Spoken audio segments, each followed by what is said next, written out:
Hi everyone, welcome to this episode of Kuipert Labs. Today we're going to be talking about neutralisation reactions. And so in previous videos that we've been looking at the concepts or the ideas of acids and bases, and then we've also looked at the Arrhenius theory of acids and bases, so how he defined defined what is an acid and what is a base in terms of the production of hydrogen ions or hydroxide ions in water. And so in a future video we're going to look at the Lowry-Bronsted theory, which is a little bit more nuanced and a bit more complicated. But first we're going to introduce this concept of neutralisation. So we're thinking about, okay, what is an acid? What is a base? But now we're going to consider what happens when acids and bases are mixed together and react together. What do we see? What can we tell? And what can that tell us about what any neutralisation reaction is like? Like, that is, how can we generalise that? Okay, so when we take an acid and a base and we react them together, okay, so acid plus base, the general sort of pattern that we would see is a salt, that is an ionic compound, plus water.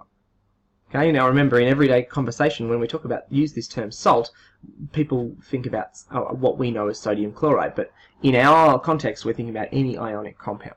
Okay, so don't get hung up on that.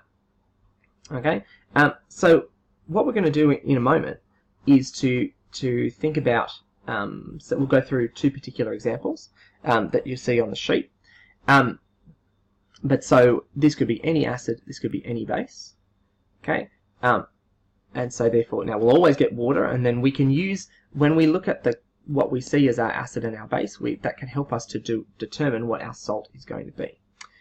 Okay, so we'll keep that kind of general sort of pattern up there, and we'll start to have a look at the examples that we've got to give this some clarity. Okay, so our first example, we've got hydrochloric acid reacting with sodium hydroxide.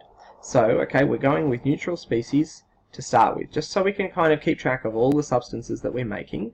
And then what we're going to do is then we're going to identify, okay, well, what are the ions that are actually going to be involved here? And how can we pair back the spectator ions that aren't actually participating to keep our net ionic equation nice and clean? Okay? So we're told we've got hydrochloric acid.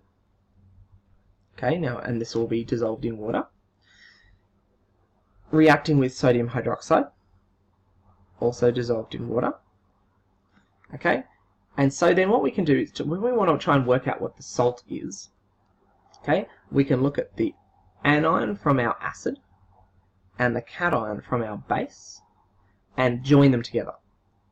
So the Na from this, the Cl from that, combine together to make our sodium chloride, which is still dissolved in water, and water. Okay, now also, aside from just kind of seeing those things seem like they'd make something ionic, the reality is that if you're making water here, you've got two hydrogen atoms and one oxygen atom, and the only places that you see those are here and here. Okay, and so if they're being involved in and having to be taking part in the water, then if you kind of imagine that they're not there, then that's what's left over. Okay, so that's another way you can consider it. Okay, but what thinking, that also gives us a bit of a clue about our net ionic equation, because remember, so this is an acid. We talked about how acids, so this is splitting into H plus and Cl minus. This is splitting into Na plus and OH minus. And what we see is that whenever we have H plus and OH minus together in the same container, they will react together. They are the thing that is actually going to combine to form water on the other side. Okay, so when we're thinking about this, so they are the only things we're actually going to write in our net ionic equation. H plus OH minus going into H2O. And now, because we're talking about H2O as a pure compound, aside from the other stuff that's dissolved in it to make a mixture, that we refer to it as a liquid. Okay, the H2O aqueous doesn't make any sense, because aqueous means dissolved in water, and to say that water is dissolved in water is a bit redundant. Okay, so we use L for liquid. It's one of the few situations that we can guarantee, almost, that that's what we're going to be talking about.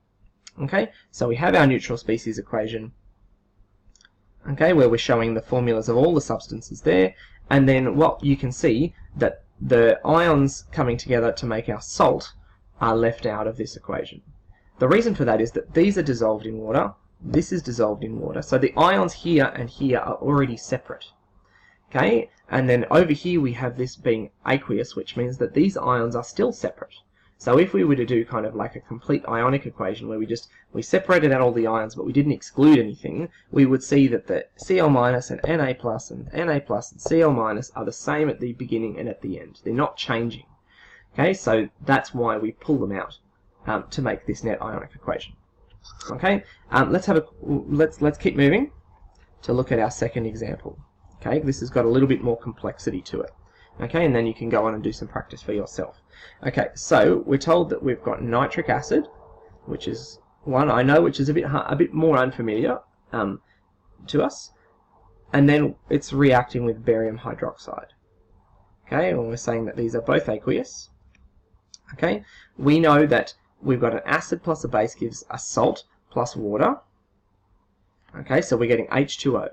Remembering that our H2O is coming from this H and these OHs together somehow. And so looking at our ions, I've got my anion here and my cation here coming together to form a compound. Now I know that I've got my barium ion is a 2+ ion, it's in group 2 of the periodic table, but I also remember, because these are things you need to know, that the nitrate ion, NO3, is 1-. So if I've got a 2+ and I've got a 1-, that means I need 2 lots of the nitrate ion to balance out my compound. That means that now if I have a look at my equation, it's not currently balanced. I need to fix it. Okay, so I've got 1 barium and 1 barium, but I've got 2 nitrates and 1 nitrate here. So what I do is I fix that by putting a coefficient of 2 for the nitric acid. I've got 2 nitrates, 2 nitrates. I've got 2 oxygens and 4 hydrogens that are going to be involved to make water. Currently I've only got 1 of these, so if I change that to a coefficient of 2, then my equation is balanced. Okay, but so just as before, my net ionic equation where I list out all the ions and I cut out the ones that are the same before and after will mean that I end up with a net ionic equation. Now what I'm actually going to do, I'm just going to change things up a bit. I realise there's not space for this, but just to help you visualize in this more complicated example, I'm going to do the complete ionic equation just so you can see that I'm not full of rubbish here. Okay, so I'd end up with 2H plus 2 nitrate plus 1 barium plus 2 hydroxides, okay, going to form 1 barium plus 2 nitrates plus 2 waters. Okay, I almost run off the edge of the screen there. Okay, I'm not going to bother putting in aqueous because life's too short. But because they're all ions, that's what we're considering. Now take a look. I have a barium here and I got a barium here. Nothing's changed. Cross them off. I have a nitrate here and I got a nitrate here. So like 2 lots of them. The same before and after. Cross them off. But the remainder are different before and after. So if I've got my net ionic, that is once I've cut out my spectator ions, I have 2H+, I have 2 hydroxide, going to form 2 lots of water. Now, keen beans as you are, would notice that while that is accurate, it's not the simplest it could be, because I have 2 of these plus 2 of these going to 2 of these. That's not the simplest whole number ratio, but if I take those out, now it is. 1 plus 1 going to 1. Now, you'll also notice that if you look at the net ionic equation for this one and the net ionic equation for the previous one, they are the same. Even though we reacted 2 different acids and bases, acid-base combinations, we ended up with the same ion pairs being involved in our acid-base reaction. Okay, based on the fact that they split to form, hydrogen ions and hydroxide ions, and so then that's where that reaction kind of kicks in. Alright, so what we'll see in a future video is that there are some situations where this doesn't seem to be quite as neat, and that we need a bit of extra nuance in our understanding of acids and bases to be able to explain it. That's for a future video. Go on and complete the practice questions. Otherwise, thanks for watching. Bye for now.